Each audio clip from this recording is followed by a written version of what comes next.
ನಾವಾಡುವ ನುಡಿಯೇ ಕನ್ನಡ ನುಡಿ, ಚಿನ್ನದ ನುಡಿ, ಸಿರಿಗನ್ನಡ ನುಡಿ. ಹುಟ್ಟೋರೆ ನೋಡಿ ಇಲ್ಲಿ 4 ಮಕ್ಕಳು, 4ಕ್ಕೆ 4 ಕೂಡ ತಿಕ್ಲು ತಿಕ್ಲು.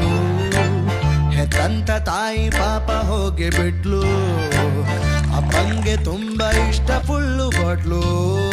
ಈ ಫ್ಯಾಮಿಲಿನ ನೋಡುವವರೇ ಧನ್ಯರು, ಮಂದಿಯ ಸಾಮಾನ್ಯರು, ಮಾಮೂಲಿಯಂತೂ ಅಲ್ಲ ಇವರು. ದೇವ್ರೆ, ಬೇಗ ನಮ್ಮ ಅಣ್ಣಂಗೊಂದು ಮದ್ವೆ ಆಗಿ ಈ ಮನೆಗೊಬ್ರು ಅತ್ಗೆ ಬರೋವಾಗ ಮಾಡಪ್ಪ. ಹೋಗಿ ಹೋಗಿ ಬ್ರಹ್ಮಚಾರಿ ಆಂಜನೇಯನ ಹತ್ರ ಅದಕ್ಕೆ ವರ ಕೇಳ್ತಿದ್ಯಾ? ನಿನ್ನಾಸೆ ನೆರವೇರೋ ಡೌಟೇ ಬಿಡು. ನೀನ್ ಯಾವಾಗ್ಲೂ ನೆಗೆಟಿವ್ ಆಗಿ ಮಾತಾಡ್ಬಿಡ. ಏನು ಓವರ್ ಆಗಿ ಮಾತಾಡ್ತಿಲ್ಲ. ಸುಮ್ ಬಿಡಣ. ಏನಾಗಿತ್ತು? ಈ ಮನೆಗೆಲ್ಲ ಒಂದ್ ಹೆಣ್ಣು ಬಂದತೆ. ಸಾಧ್ಯನೇ ಇಲ್ಲ ಬಿಡು. ಬಾ ಬಿಟ್ಟು